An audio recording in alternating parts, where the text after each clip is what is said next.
Today's topic, we're going to be talking about lactation care plans because we all have our own style, flavor. Some of us work in more medical setups where it has to be more formal.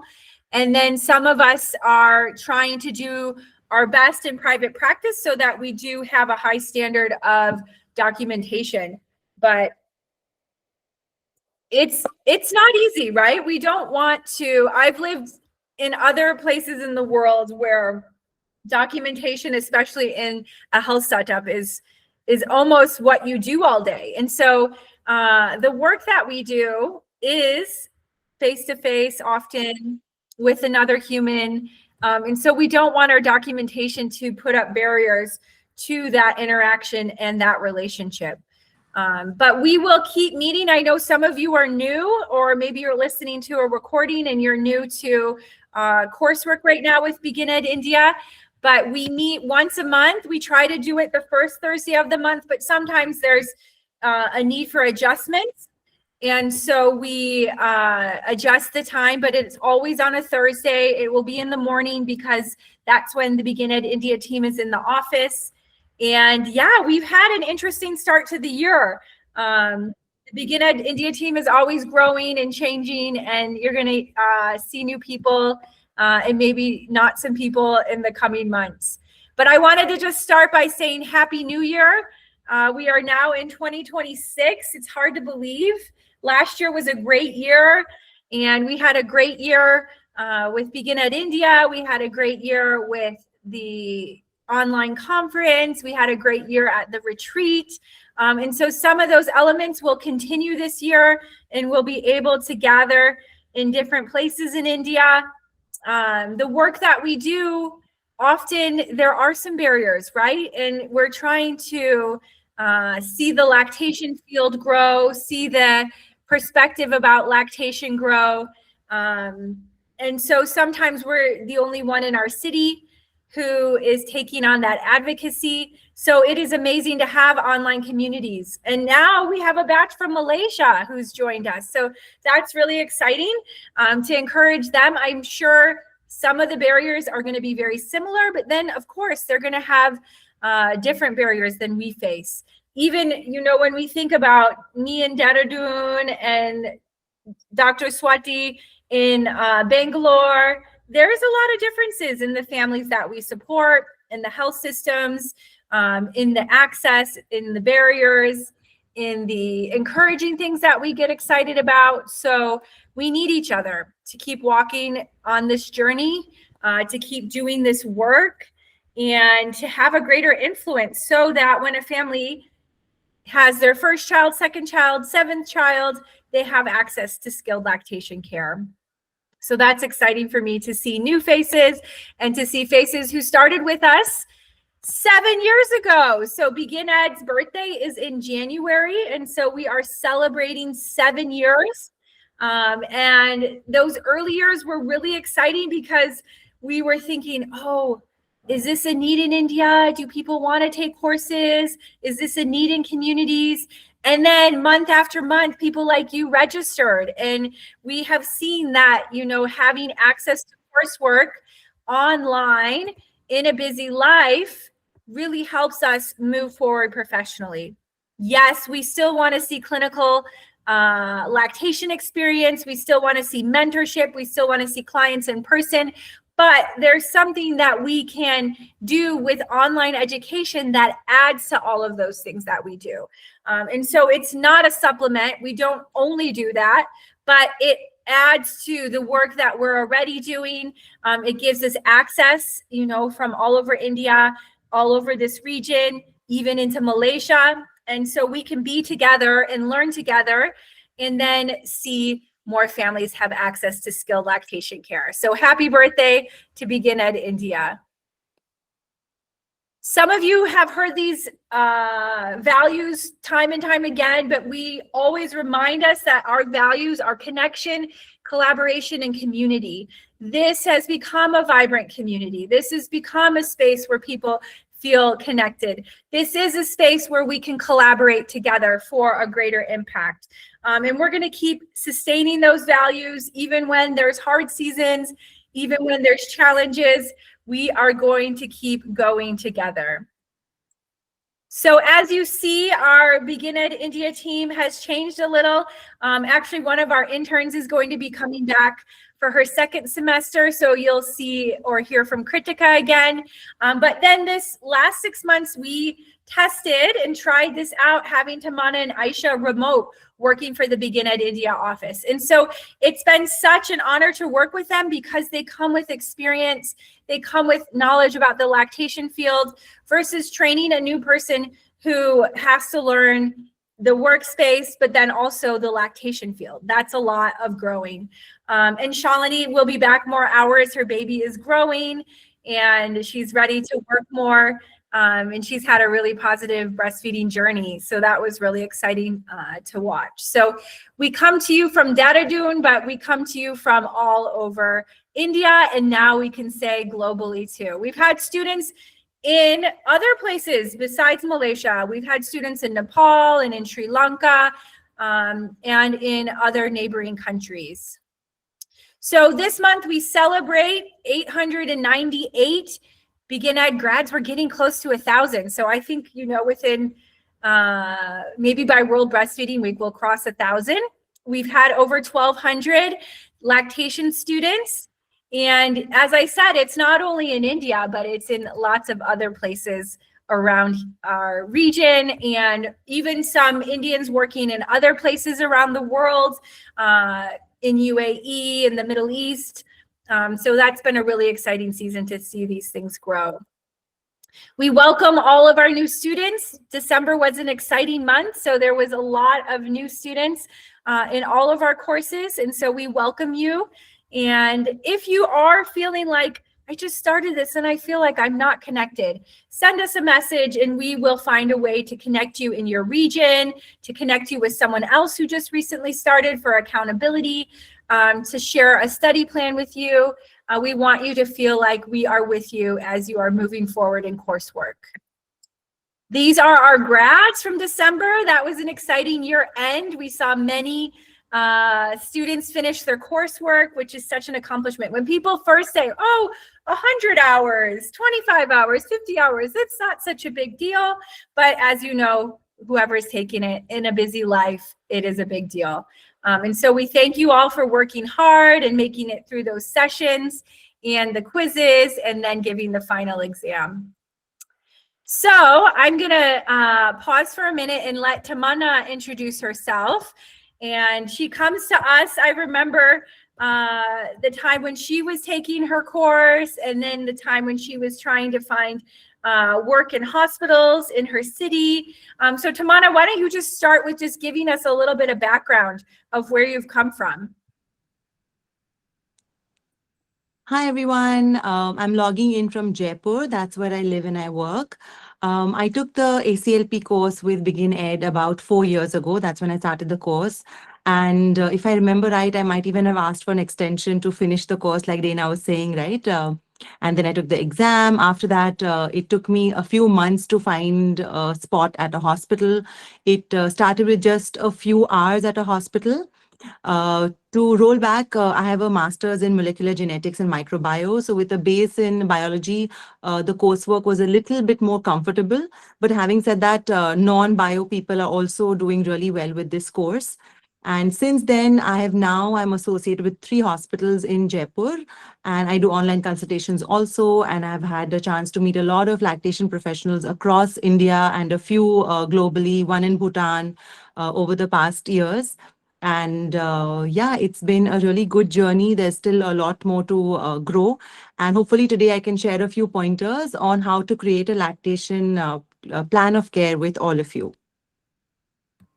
So Tamana, that's a question we get a lot. I'm not from a medical background, or I'm from a different area, even with a medical background. And now I'm trying to support clients who are coming to me with lactation challenges. And so how do I make that plan of care? And you and I have talked about this, where in those beginning weeks, months, it has to be almost like a recipe.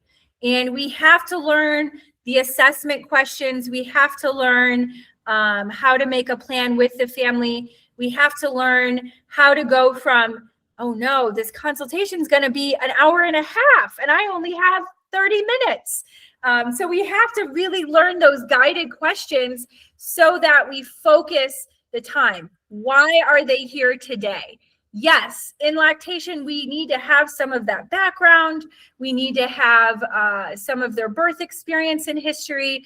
But if we go too deep in that, we're not going to have time for other consultations. Some of us don't have a lot of consultations. And so is it wrong, Tamana, is it wrong to spend an hour and a half with the family? Would you say it's wrong? So it's not wrong, but you have to see if that is a good use of your time, right? Because like last time also we spoke about it, you're lactation professionals, right? So this is a professional meeting. You're hopefully getting paid for that time. So you have to figure out what is okay with you. And maybe you can break it into 2 consultations. Like first one can be half an hour to 45 minutes, and then you can always ask them to come for a follow-up. Sometimes they do go on for longer. But again, make sure you are happy with that time that you've spent with them and for whatever you're getting in return for that. So let's go on to some of these cases. I'm trying to think of how best to, if I share a screenshot with them, is that okay? So that they can see it on their phone? Sure, absolutely, sure. Okay, so the first care plan that you shared with us was from an online consultation. Can you just tell us a little bit about this case and what the experience was? Sure. So for online consultations, first I always check with them if they can come in person, right? Only if in person is not possible, if mom is say post a cesarean or she's not in my city, then okay, online is fine. I do send them a few questions before the online consultation when they're booking the consultation. So I have basic information from them in terms of gravida. So when I say G1, it means it was the first pregnancy that went ahead, right? So gravida 1, she's a cesarean mother, her age. And I also tell them to make a list of their questions so that when they meet me for the consultation, they know what the main concern is. So yeah, this mother was first gravida, 31-year-old, and her main concerns, which I've noted on one side of the consultation plan of care, as you can see, were sore nipples. LMS question mark is because it's low milk supply. That is what she told me, but I would assess that during the consultation. And the feeds were too long. So, she was maybe feeding at one time for an hour, hour and a half. So these were the main concerns. Okay, and then she paid ahead, she logged in with you. And how long did this consultation take you? I always aim at 30 minutes and sometimes it goes on till 40 also. But at about 20-25 minutes, I do tell them that we are coming to a close, coming closer to the end of the consultation. So if there are certain other points, and then, that time they might be like, oh yeah, I have this question and that question. So usually I also tell them that please have the baby kind of prepped and ready for a feeding session during the consultation, and we time it around that. So baby is happy to feed if they want me to watch the baby latch. Again, it's not as good as what an in-person would be, but we do want to try to observe the baby latching, or if mom is using any feeding aids like a pump or katori chammach to give maybe express breast milk or even formula. All of that has to be with her when she logs in for the consultation. And then feeding status on one side. So basically, I ask her to give me an overall review of what she's feeding the baby entirely. Usually they'll understand that feeding only means breastfeeding. It doesn't. Whatever total nutrition, breast milk, EBM, formula, whatever baby is getting. And then usually I make a note of that. And here you can see baby is bottle fed also. So sometimes it's a barrier where they say, oh, I don't want to do an online consult. I've already had 3, or I really want to come in. So how do you encourage them that this is a part of the process? And how is it that you can, tell them from a positive angle, what is the benefit of taking an online consult that day?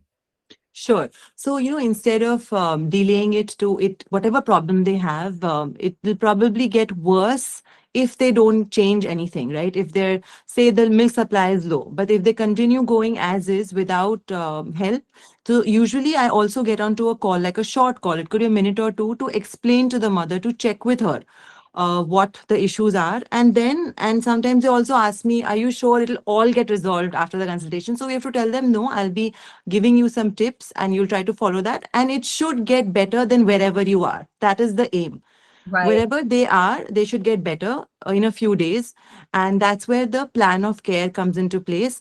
And sometimes, yes, they end up booking the consultation the same day. Sometimes they'll take a day or two. But sometimes I do try to follow up if they haven't booked it, that are you doing okay? Do you think you'd like to meet up online?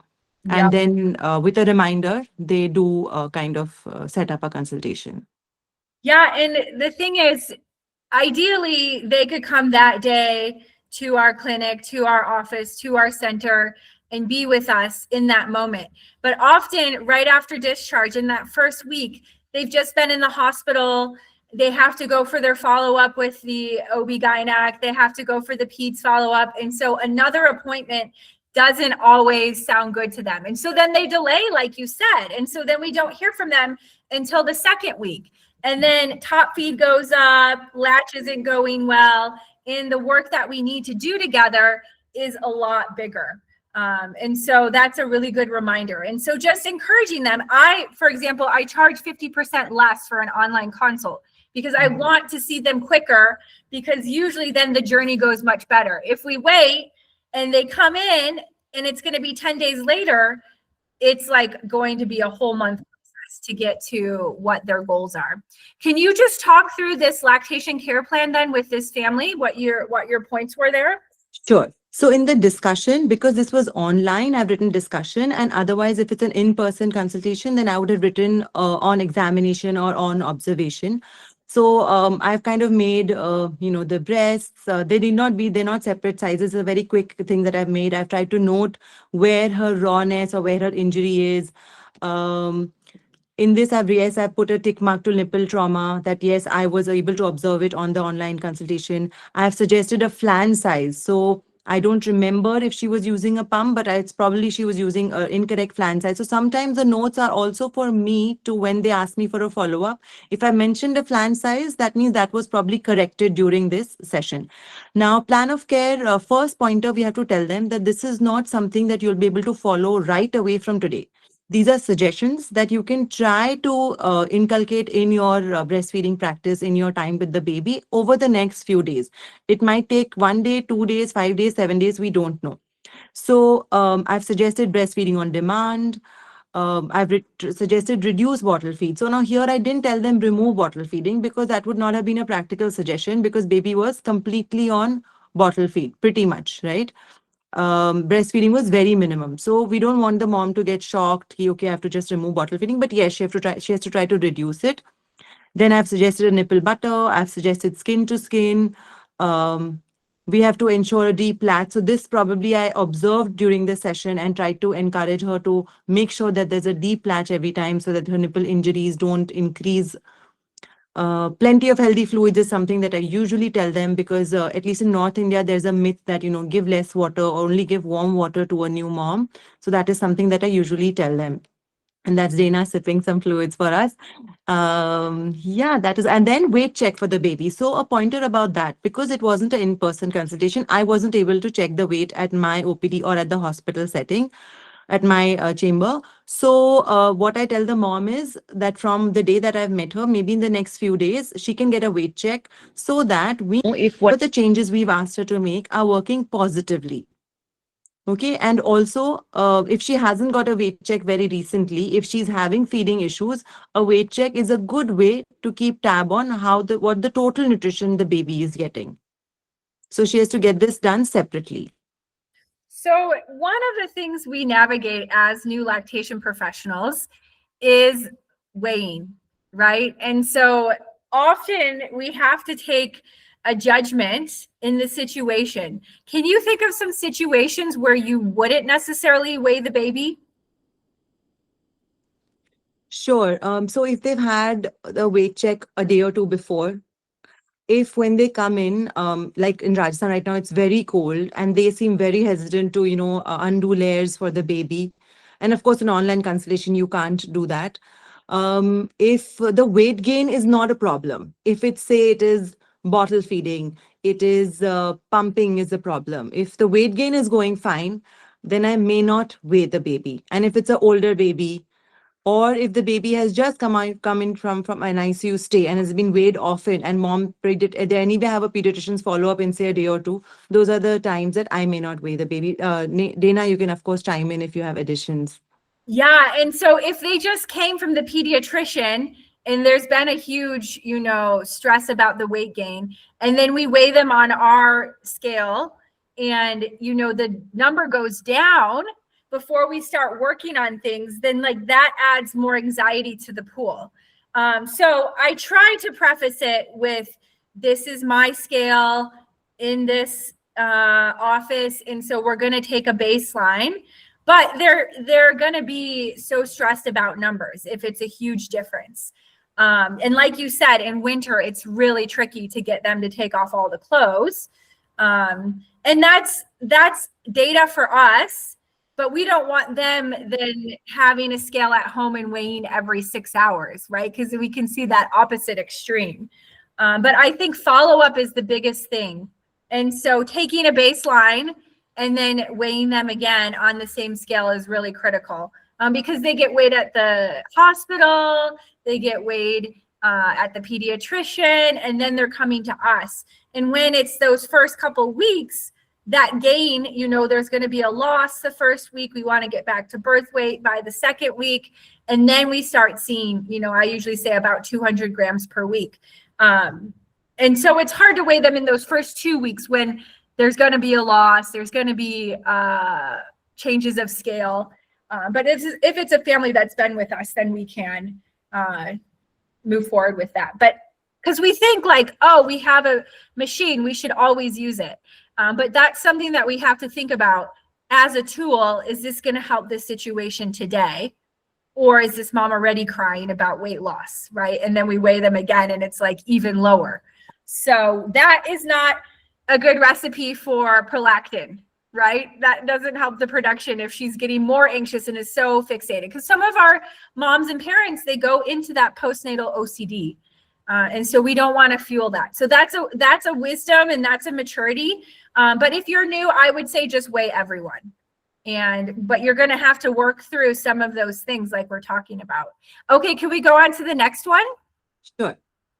Okay, so here we have a 7-day-old baby. Again, this is an online consult, and I'll send the note in the group again. Mm-hmm. Do you want to just give us a little background? So, Dana, I think this is an in-person consultation Okay. because this is at the hospital. Because the top part I've marked out the name and all that. I'll update that. Yeah. So in person. Yeah. Was this someone you saw before discharge? Yeah, yes. So this was, I met her at the hospital also.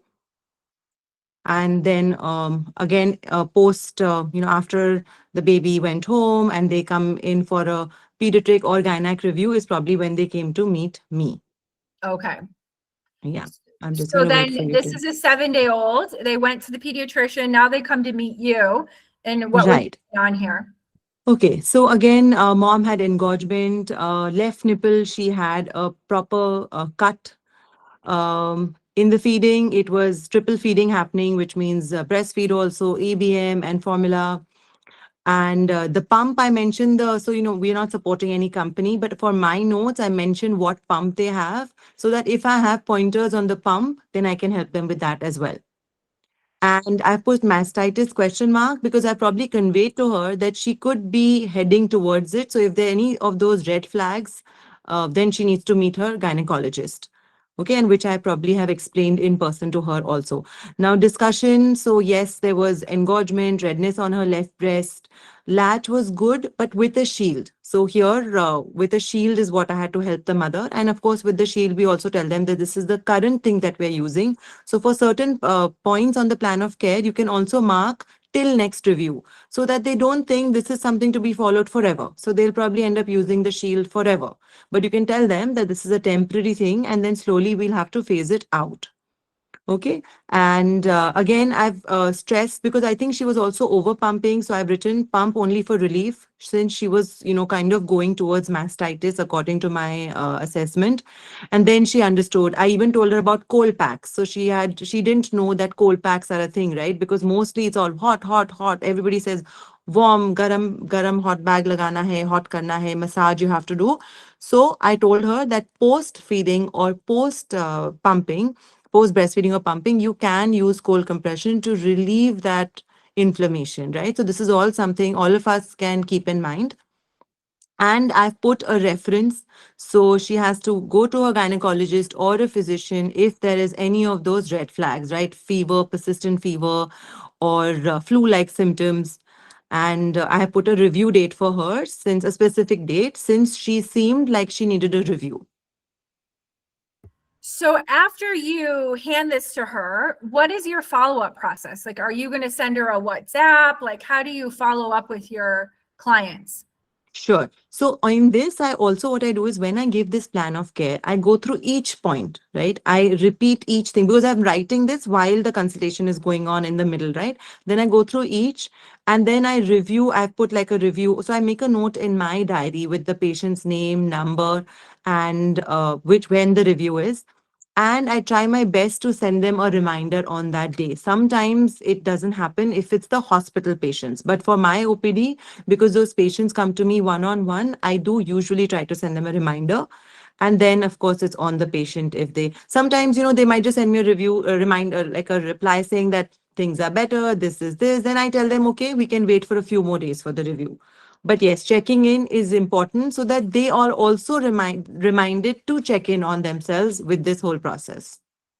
So the check-in is important, but then this can turn into cases where they never pay again for a consult, and then they're messaging us trying to get that continued support without having to come meet us or to pay for a consult. So how do you navigate that? Sure. In fact, Dr. Shachi inspired me to reduce my WhatsApp, follow-ups, free WhatsApp information that we kind of keep sharing when the patient is asking us questions. Because, she also said that she doesn't really, because it becomes so much, offering so much support. So if it's a question or two, if they ask me a question or two, I do reply. If they go beyond that, then I have a standard message on my WhatsApp that we will need more details to help you with this. So please set up a follow-up in person or online consultation. And then again, it depends on the patient, if they would like to set it up. But yeah, now I've kind of, after working for 4 years in this field, I have set that rule that if it's too much, and also it may not be right on my part to reply on WhatsApp because they may not be giving me the whole picture. When I sit down for a proper consultation, I get all the information from them. That's when I can really help them. And most of them do understand. So do you remember what the outcome was of this case? Did she go into Yeah, so mastitis? no, she didn't. And in fact, that's why I said on WhatsApp itself, like she followed up saying she's much better and breastfeeding was going better. Formula was still in plate for till the review. She didn't come in for an in-person review, but it was better. So after I met her, she probably followed all these things and it went better for her. So when I did the follow-up just on WhatsApp, she said it's going better. And then I didn't meet her in person though. This was an in-person one.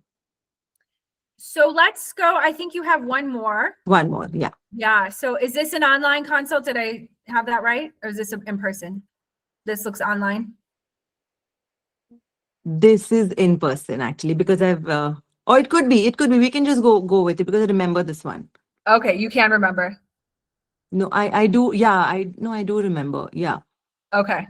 So why don't Yeah. you just tell us a little background about this case? Sure. So this baby was older, and just to let you guys know, they were doctor parents. Both the mom and dad here were doctors. And slow weight gain it's what was the main concern, and they were quite surprised that the weight gain, because they thought everything is going well. At 1 month, I believe the baby had only gained so baby had slow weight gain initially after birth, of course. And even after 1 month, it should have been flagged that, the weight gain is not going well, but it wasn't flagged so much, even though they were doing their pediatric visits. But when they came to me, when baby was 2.5 months old, like you can see, I'm just going to zoom in a little bit. Yeah, baby was born at 2.6. And at 2.5 months, baby was still 3.05, because when I weighed the baby, I weighed the baby with clothes at my office. So we kind of, told mom that in this case, I had to tell her that either EBM or formula after every feed will be needed, because right now the focus was weight gain. Mom was 35 years old here, and they were pretty, open to all my suggestions, and they also understood the problem of the slow weight gain. And we had to keep breastfeeding sessions short here, and here I didn't tell them to do feed on demand because the baby needed weight gain. And again, I've made a note on the site till next review, and they did review with me after a week or so. Things were better. They met their pediatrician also in the middle. Pediatrician also said that after every feed, baby has to be given supplemental feeds, ideally yes, EBM. If EBM is not available, formula is also okay. And latching, skin to skin, all of that I explained to them. So can you talk about just the next steps? What was the progress over the next couple Sure. So this was weeks, pretty days? recent. Like if you see, this was 30th December. And once they have met me for a follow-up, and post that, I've been in touch with them on WhatsApp. The mom did send me a note that baby is breastfeeding also better. Still, there is supplementation feed happening, but probably baby is gaining weight better, has more energy. And one point that the pediatrician told them was to keep the baby warmer. So because there was sudden winter, so the pediatrician also told them to keep the baby warmer, which was something that I didn't advise during my consultation. So, but I did write that they have to go to the pediatrician, and that was something additional. So when you're seeing a 2.5-month-old baby, right, and we have latch issues, we have supply issues, how do you set expectations? Because one consult with you isn't going to fix everything when this Right. baby, has had 2.5 months of growth in life. So how do you set those expectations? So, like I said, these parents were doctor parents, so they were quite okay with understanding that okay, this is the current situation, this is what needs to be done, and if we follow everything, it should get better. So that way, in terms of worry, they were not so worried, which was a good thing, because then mama also was okay and she was confident enough, and they were also very comfortable with their pediatrician. So, going for follow ups, and they did realize that it's going to take a while for the baby to reach the right percentile, because they even knew the percentile. They said drop ho gaya hai, do percentile, right? We discussed that. This is the weight percentile. Baby had dropped 1 percentile lower than what baby was born in.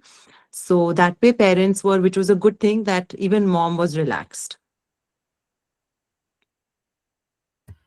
Okay, I'm going to open it up. Does anyone have any questions?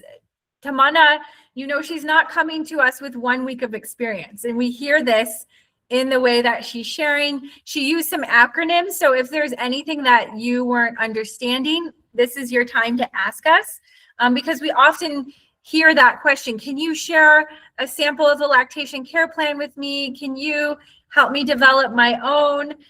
Some of us use more of like check boxes.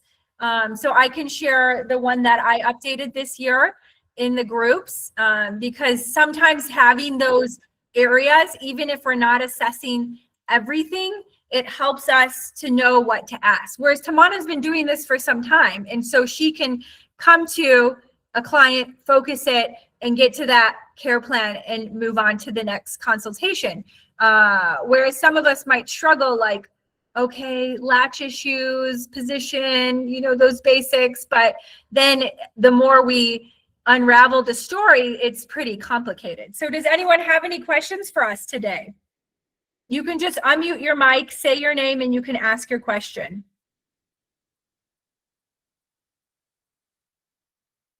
Go ahead, Dr. Sumit. Hello, Dr. Sumit here. I just had two questions. First is about the weight. Whenever we ask the parents about the weight, they are not able to tell us the weight because they have not seen it. Many of the people, they don't go to the pediatricians, or they don't have anything to access at home. So how do we access the weight in such cases? One is that question, and second one is actually a general one. Yeah, when we are from a certain different profession, people tend to ask questions whenever they meet us. So, how to avoid those situations? And people do get very angry. I have also seen that being a doctor, people just walk in and ask general questions. And how to avoid those and not to give too much, also, like that is what I wanted to ask you, how to avoid those situations and the weighing scale one. Right, because they think, oh, 2 for 1. He's a pediatrician and he's specialized in lactation. So I'll pay for the pediatrician consultation and I'll get both, right? And so that is often, we call it like the dance of that pediatric pathway. And some of the pediatricians will decide to go fully lactation, and then most will still have that dance. And so Yes. it's not easy because we know a pediatric consult, 15 minutes tops. But if we are doing a lactation consultation and we actually want to see latch position, we want to see the baby actually breastfeeding, that could go upwards of an hour, and that doesn't work in a pediatric schedule. Yes. So that's really tricky. And so if you are in a setup like Surya Hospital, where they have your schedule in their control and they're making the bookings, and that's really hard. But if you are having your own clinic, then you can help navigate, those time windows. And sometimes they come for a vaccine and then you ask about breastfeeding and it's not going well. So that always puts us in a really hard spot. And we come to the medical profession, or we come to lactation because we want to help people. So it's really hard to say, like, sorry, you can't ask that question. Yes, and one more, people actually, just it was yesterday that some person from my society marched in my house at like what 11:15, and they were like, my daughter's hand has swollen up, please see what has happened. So that does happen. So in our private lives also, people walk in and ask questions. So Yeah. how do you avoid that? Yeah, and we use this word, and Dr. Sumit, you're new with us, so maybe this isn't a word that you've used in your life, but when I describe it, you're going to know what this means. We have to learn how to set boundaries. And it's not easy when it's on WhatsApp. It's not easy when they march into our house. It's not easy when they're in the clinic and they're asking us all these questions. And so it takes doing it often enough so that we don't use emotional words and get angry and say, why are you here? But we learn how to be professional in those words, but set limits, because we are only one person. Otherwise, we burn out and we can't do the work anymore because the needs are nonstop. And every baby that you see could have some breastfeeding support. And so that could turn into a really complicated schedule for you. Yes. Yeah, so it's just practicing, and we have to use boundaries in safe people around us, with our spouses, with our friends, with our parents, because then when we use it professionally, we've had some practice. But you'll see, like, that pattern, it's not easy. And I'm not Indian, I acknowledge that, but I've lived here over 10 years and I know the pull of relationships, and it's a good pull, but sometimes the pull is so much that we then are like, how can I even cover all these needs? Yes. So it's just a maturing that we have to walk if we want to stay in the work we do. Otherwise, I always say the cost is us. And then we're hardly getting out of bed and we're exhausted and we don't want to even ask questions about breastfeeding because today we don't even care. So we don't want to kill our caring, but we have to learn how to set those limits. Yes. So that's a great question. The other question was about The weighing scales. Weighing. yeah, Tamana, why don't you take that one? Sure, sure. So, Doc, what I would suggest, if you're working in the hospital setting, staff is pretty supportive, once you give them the instructions. Like, for example, for my consultations, when I began, people presumed ye to free hoga, right? Like, so they used to just walk into my chamber and sit with their file. Then I started a system that you have to get a prescription page, which means then I know they're billed. So the billing team will only give them my prescription page if they have billed it. And now, of course, now everybody knows. So at the hospital, for sure, you can tell them that you tell your staff that I think इनको lactation consultation का जरूरत है, or whatever, however you want to do it, that they need a lactation counseling session so they can get the appointment. We don't say billing, we don't say whatever, because maybe you don't want to address that, but you can say this will be a separate appointment, and you can tell the patient. You might ruffle a few feathers, but like Dana said, right, we have to care for ourselves also during this process, and we have to make sure we are giving the right care. Now the weight thing, I think if birth weight, most people will know. You can also tell them beforehand when they come for a consultation that आपको birth weight है baby का file. You have to bring the baby's file. If they don't know the more recent weights, then of course in a hospital setting you can get it done, or if they're coming to your consultation chamber, you can do it there. Ideally, if they have a file, they should have some weights, because after the birth of the baby, they've gone to the pediatrician. If it's an online consultation, after a consultation, you can tell them that within the next day or two in a hospital setting, please do weigh the baby and let me know. And sometimes they will, sometimes they won't. But at least you're doing your part by making sure the weight is also involved as part of your assessment. Okay. Yes. Thank Yeah, you. so that case, you would want to wait. If there's no documentation, then you really do want a baseline, especially if you're working on supply and these things. We want data so that we can see progress. So, or not progress. So good Okay. question, and welcome to you. Thank you. Yes. Okay, next to Arti. Arti, do you have a question? Hi, Dana. Hi, Tamanna. Nice to join the session.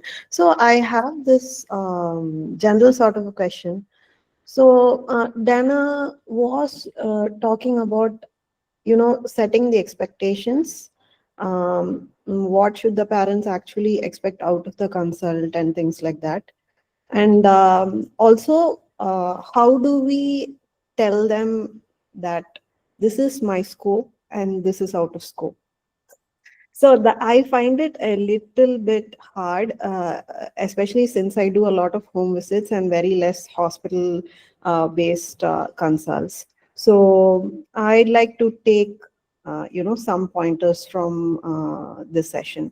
And also I want to know what is an average, or what would be a good time period for a follow-up, because at this point of time I usually give a week's time for the parents to follow the care plan and then get back to me by the end of the week. So am I like in the right track, or how can it be done, or how do you do that? Tamana, you want to respond to that? Sure. So, hi, Aarti. So, for the first one, for the follow-up, what I do follow is, say if it's something urgent, like I spoke about that mastitis, probably mastitis issue, then I told them follow up in 3 days. Because sometimes you tell them 3 days and maybe they'll follow up in 5, and sometimes they'll, be good and follow up. And yes, otherwise a week, sometimes even 10 days, because I get a lot of moms who are bottle feeding and now want to switch to breastfeeding, or, baby has to come from the NICU. Then if it's not urgent, and they might take some time to follow the different instructions that I have given. So we have to see, and we also tell them that I'm saying let's follow up in 5 to 7 days. But if you think that is taking you longer to achieve the things we have discussed today, we can extend that also. And you please keep in touch on WhatsApp. So yeah, 7 sounds okay. Sometimes you might need to say 3 days if the weight is a major issue, or if say mastitis is an issue. But yeah, otherwise 5 to 7 days seems okay. Dana, you want to add to that? I think it just depends on us. Like, I often make the care plan with them. They're in the office, and then I'll send a message the next day. I'm not going to answer a lot of questions, but I want to just make sure that the care plan was understood. And then if they're going to come back, I want some time, like Tamana is saying, because if they come back in 2 days and it's a supply issue, we're not going to see a lot of progress. But like Tamana is saying, 7 days, especially if we give them a weekend to work on these things to build the supply, then we call them back. And sometimes they come back, sometimes they don't. And that's a whole nother topic on how do we release the outcomes, because we want to help them. And then all of a sudden they ghost us and we don't hear from them again. And we wonder, like, is it getting better? Is it not? But the more clients we have, the less attached we get to them. But then there's still a case that comes and it really gets to our heart, and maybe we see our sister in them. And so we can get into situations where we're getting too involved. And so that's where this community helps, just to check each other, because there's times when, we're this word ruminating after consults and wondering, oh, did I do this right? Did I not do this right? So that's a really great question. And I think we grow in our skills and how we can navigate that, and how we show warmth and care without getting overly invested and attached. So it's not easy though. Good questions. Do you have a follow-up, Christian? And for the Yeah. question about scope of practice, so this is something even during the consultation, they'll show me a rash on the baby. They'll talk about mother having some gynec issues. So I'll keep saying this question is for the pediatrician. I won't be able to help you with that. Or I even say it won't be right for me to give you an opinion about that. Okay, sometimes I have diet related questions. If it's something very basic and which I can guide them, and which is, like, for example, diet, something as simple as guiding them that, drinking excess of milk is not going to help you with lactation. That is fine. But if they want that, a diet plan, then of course I have to tell them you have to contact a dietitian. And usually they have gynec or pediatric questions, which, because I'm from a non-medical background, I should not be answering at all anyway. So I really clarify and say that you will have to check with your pediatrician. You will have to. And sometimes if the question is persistent throughout the session, I even put a note for them. Pediatric, refer to pediatrician for, and I put those 2-3 questions so that next time I also remember that this is the question they kept asking me, which was actually for the pediatrician. And it's in the notes for them also to remember to ask their pediatrician. Okay, yeah, got it. So, do we actually talk about any sort of basic diet advice in our care plan? Because all these days I usually include increasing protein in their diet, because most of the mothers that I see are very new, like maybe within the first month postpartum, and then there's a lot of restricted diet going on, and because of that, I actually because I know what kind of food they eat in this region, at least I am locally based. So I pretty much know that they are not having a balanced meal, which by inquiry, I find out what is really going on. So do we actually talk about increasing proteins, or, having a balanced diet, or do we actually not talk about it? So I think basics is fine, right? Because that is part of helping the mom produce breast milk easily, be healthier, right? So I think, for example, here in Rajasthan, there's something called a Japa diet. Japa means the 45 days, 40 days postpartum. And they have a lot of restrictions that actually don't make sense. And they have a lot of fat and sugar content. So if the mom tells me that she has all this restricted diet, I sometimes even in the concern put that Japa food, and in the plan of care, I put that, relaxed Japa diet, well-balanced diet for mom. I don't put in too many other details because then it's a dietitian's work, but I do tell them about a well-balanced diet because that is okay in our scope of practice. Also fluids. Fluids is something in North India, sometimes they're not very aware about. So, and not hot water, they don't need to have hot water. So that is also something I put in the plan of care, which I think in 2 of them online also we saw that I put that in the plan of care. Okay. And what if, like, I've had recent cases where the hospital or the pediatrician or the gynec or someone has told the mother contradicting advice, like that is not sitting well with lactation. It's a really, really, really hard thing. I mean, like, in my mind, I'd be like, oh God, this is going to be a tough one. So I usually start out with saying, I am not here to talk low or degrade the physician's opinion. That's how I start. So, and also very common one will be switching breasts every 10 minutes or every other 5 minutes, 10 minutes. Yeah, 10 minutes is a average time whenever there is low milk supply going on. And even yesterday I had to do it. So how do we deal this? How do you do that? And we always have to evaluate, is this harming, or is this just kind of neutral, or is this positive? And so, you know, technically we don't want scheduled feedings. Technically, we don't want them switching side to side to side. 10 minutes timing, like that is just a random number. But at the same time, we have to decide on that consult on that day, what is the most critical, because they're not going to remember everything we say. And so what do we need to focus on?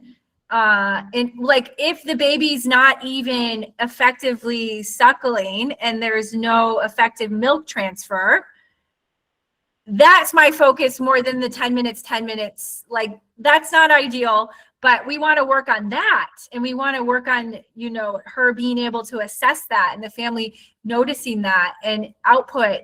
Is the baby having output? So yeah, it's really hard because we have frameworks and we know that it can be better, but at the end of the day, we're trying to empower them with self-efficacy, right? That word we use. It's their baby. They're only going to be with us for this consult, and 24/7, then they're with the baby. So as much as we can to empower the pathway to move forward, that's my priority.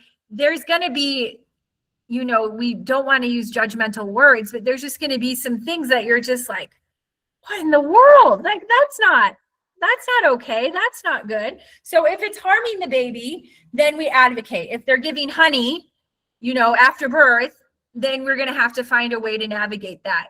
But there's some of these things where, no, we don't want scheduled feedings. But if that's like what's working for her and the baby's gaining okay and there's good milk transfer, then we don't go after that. But if the baby's not okay and not transferring milk, and then we want to make a different process with her. So there's going to be lots of processes we investigate, but we can't fix everything always. And then they're going to go and forget everything except for one thing, maybe, right? They're not going to remember our 12 points. So Sure. And to add to that, if the doctors that they are meeting and are giving contradictory advice, if you have access to the doctors and if you can kind of make some points, and you can kind of, you know, we are from non-medical backgrounds, so doctors may not be that open initially to kind of take advice from us, but you can say that, doctor, this is the advice that I give, just I wanted to run it by you. So at least the doctor will also remember that, okay, the lactation consult is saying this, and if it long term the patients come to them and say that this is working for me, they might also tweak their advice. So if you can tell them, don't tell them, maybe avoid saying that you are saying this, but that's wrong and actually it's this. You can say, this is what I say. And I've tried to do that with a few doctors and they've been really nice about it. So maybe you can try that. okay, Pratika, how about your last question?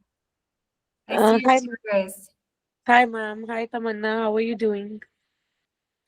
Thanks, Arti, for those questions. And Dr. Sumit, let's go to Pratika. You want to give us the last question? Yes, I have a few questions here, actually, but I'll ask the main one.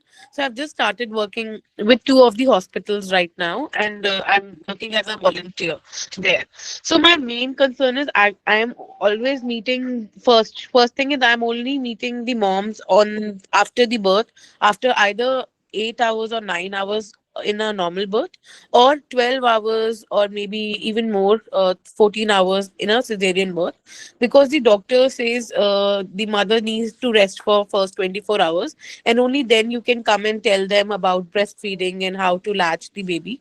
One is that question, how to put that forward. One, second, I'm obviously meeting them as a volunteer, so I don't have a written thing, but I'm creating my own register where I'm putting in all the details which I get from their file, regarding the birth history, any medical history they had in the pregnancy, and also about the baby's weight.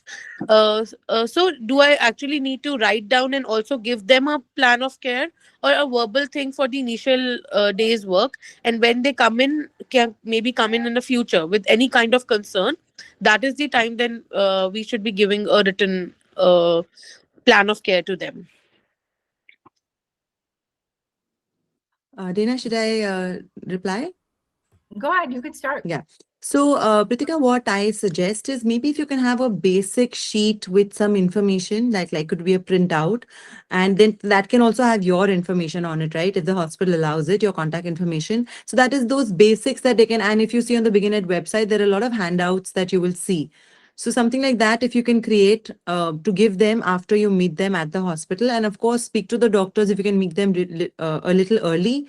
Antenatal sessions are something that additional that you can ask the doctors if they give you referrals, that if you can meet them before they had the baby, then you can counsel them, give them some information so that they will ask for you once the baby arrives. You know, maybe they'll tell the nursing staff or maybe they'll tell the doctors that I want the lactation consultant to visit me.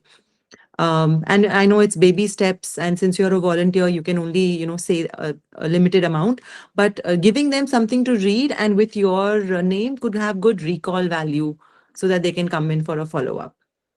Yeah, that I was going to say the same thing too. Like we have breastfeeding beginnings on the info sheets on BeginEd. I'll post that. And so then you can give them that good information and you could write some notes and give that to them. And it has your contact info. You can use anything that we have and customize it for you. But you also want to be cautious because if you're giving your number on a sheet everywhere always, that could have the opposite effect where then it's not when you want to be working and it's not how you want to follow up with people. Yeah, and I think your first question is tricky, right, Tamana? Like you're a volunteer, you're being invited to their space. And so immediately we want to have that change posture and we want it to be better because we know what can happen. But at the same sense, we're being invited as a guest. And so I would work on building relationships with nurses. I would work on, you know, navigating that with the OB-GYN team, but it's going to take relationship before they're willing to let you enter that space in those first 24 hours. But we know it's so critical. So one thing you could offer is, can you give some A&C classes? Because then those families are being empowered with the knowledge of the milk production and latch and those early days and hours of feeding. And you could work on some scenarios. Whenever I give a class, I have the partner with the baby and work on positioning when it's been a C-section and they don't let them sit up for 24 hours. Yes. I'm always fighting that. So think around, like we think immediately, oh no, this is wrong. I'm going to fix this. But if you come in like that, you'll be disallowed to volunteer. So how can I build relationships? How can I work around the issue like an A&C, offer A&C sessions? And then how can I build up that courage to have those more direct conversations with the medical team? So, and we can practice that. That's probably a good role play for next month. So. Well, we are coming to the hour. I'm just going to close our slides just with the last things. I also was going to share this because we get a lot of messages on the BeginEd India office phone, and it just says, hi, I need lactation support. So we have this template, so then at least we have some baseline, because often when we call them back, then they just want to get that free advice and not come for a consultation. So this gives us a framework about mostly how urgent is it? It's urgent for them always, but how urgent is it for us? If it's a 2.5-month-old and, you know, we're on holiday, I'm not as quick to make that urgent as it's a 24-hour baby. So I'll share that in the group. And then this is some of the areas when I send, Tamana asked me to share because I will write it, but then I'll also WhatsApp them, these different areas. And so every family will have different points about this just based on what the situation is. But these are some of the areas that I'm always thinking about. So I will share that in our group.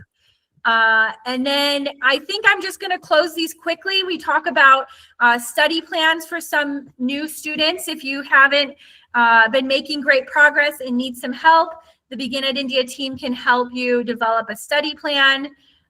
We're helping people log their clinical hours. We've had lots of questions. And so Tamana has become our expert at that. So if you have questions, we will post Tamana's email and she can set up a time to follow up with you about how to log those, how to get them, and what goals to set. So that's been a really positive thing in the last few months. We do have support tools, and I mentioned the info sheet, so I will post that link because they're a free resource and you can use them however you want. And handing something to a family, like we're saying, that is that connection for follow-up. We do offer referral incentives if you recruit and refer people to our courses. And as you see, we need to expand the map, Malaysia. We're only showing India on this map. So I'm going to have Jessica update the map so we can see our students all over the world now, because we've had some Middle East and Nepal and Sri Lanka, like I'm saying. So our map needs to expand. Tamana, help me remind Jessica to do that. Google reviews help us out. We get some weird random ones, and so we much prefer your reviews. So please do that for us. Something we talk about every month is LP membership, because this is a forum, this is a space, but then LP is a more long-term space as we grow as students into professionals, and that will connect us with lactation professionals also all over India. And we do have a monthly meetup. So I think that's it. So we will be heading to February. It is such an honor to celebrate the new year with you. It's been an exciting 2025, and we're going to have a really exciting 2026. Something to stay tuned for is we're going to be opening up registration for the lactation the lactation retreat, which will happen outside of Chennai at the end of March. So we'll be posting that in the groups. If you have questions, just always send us a WhatsApp or a email, and we're happy to support you through that. So we finished our hour. This has been such a great time. We'll post the recording for those of you that logged in later or for those of you that missed it. And we will be together live again in February. Thank you, Tamana, for being with us. Thanks for all the great questions too. Thank you guys for being here. Thank you, Dana, for having me.